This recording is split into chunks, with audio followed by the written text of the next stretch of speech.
Kalaban ng lipunan si Kalando. Ngunit ang mas mahirap ay pati sariling mga mahal sa buhay ay nakasamaan niya ng loob. Kaya ilang taon na ang nakalipas na siya ay nangungulila sa pagmamahal. Kaya nabibilang daw siya sa mga taong malalamig ang Pasko. Noong dekada 80 sa kagubatan ng Mindoro, nabuo ang samahan ng mga rebeldeng ang tanging hangad daw ay ipaglaban ang kanilang mga karapatan. Dito napabilang si Kalando. Sabi kasi nila, maganda yung... Siyempre, nagre-recruit sila ng tao. Doon daw, maganda doon, pantay-pantay, walang mahirap, walang mayaman. Yun pala, siyempre, pang-akit nila yung pagdating naman sa huli na, doon mo malalaman yung samahan. Na yung sinamahan mo pala iba. Huli na nang madiskubre ni Kalando ang kakaibang operasyon ng grupo. Bagay na naghatid sa kanya sa bingit ng kamatayan. May pinasok kaming lugar, ang hinahanap nila, baril eh. Kalaban! Laba! Pag-uwi namin, siguro nagalit yung may hawak na sa lugar na yun, inambangan kami.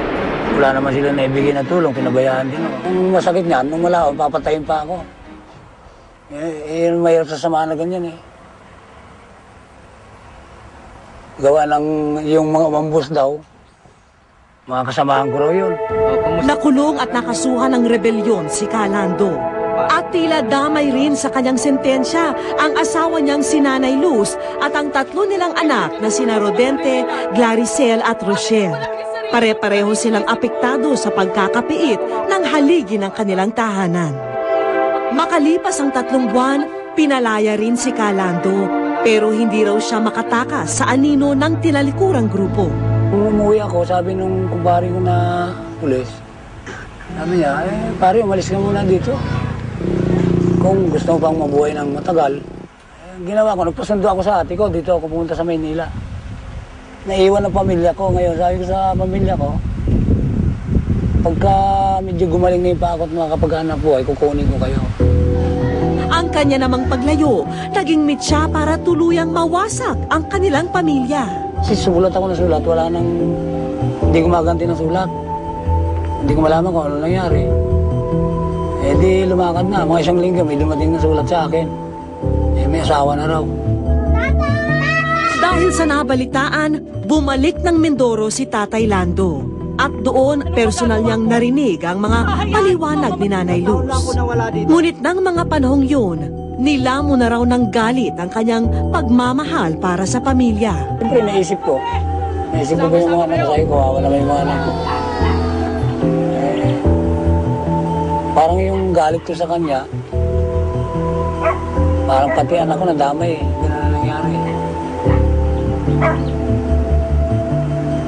Hanggang sa ginawa ko, umalis na lang ako doon.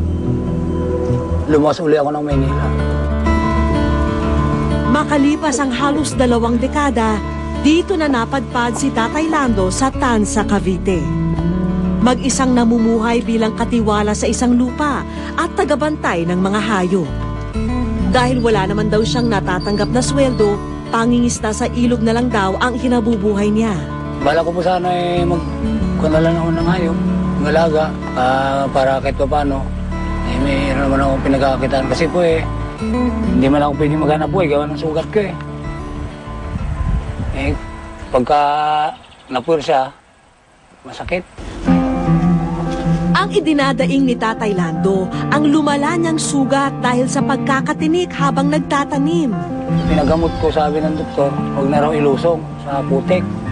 Pinagtrabaho ko pa, kaya lumaki na lumaki. Hanggang sa nagpabalik-balik na ako sa ospital. Siyempre noon, kumikita pa ako kahit pa paano, nakakabila ako ng gamot. Katulad ngayon, pag sumakit dito higa ka na lang. Pero higit pa sa sugat ng katawan, ang sakit ng pilat na iniwan ng kanyang nakaraan. Kasama ko yung pamilya ko. I-celebrate namin ang Pasko. Ang pangungulila sa mga anak na nawalay, lalo raw tumitindi sa tuwing sumasapit ang buwan ng Disyembre.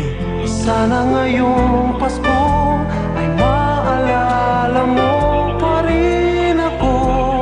Tila nabura na nga raw sa alaala niya ang Pasko. Katulad ako ngayon, magpapasko na naman. Siyempre, marami ka rin nalaala. Wala kang magagawa nagsusulo ka lang dito. Di ba ibig sabihin ng Pasko yung sinisilibrate? Yung araw lang, magkakasama kayong mag-ina. Yung masaya, gano'n. Katulad ko, paano ako magsisilibrate? Wala naman akong pamilya. Dahil nais naming maging maligaya ang darating na Pasko ni Tatay Lando, hinanap namin ang kanyang pamilya. At dito sa Tansa na Botas namin natagpuan ang kanyang mga kadugo.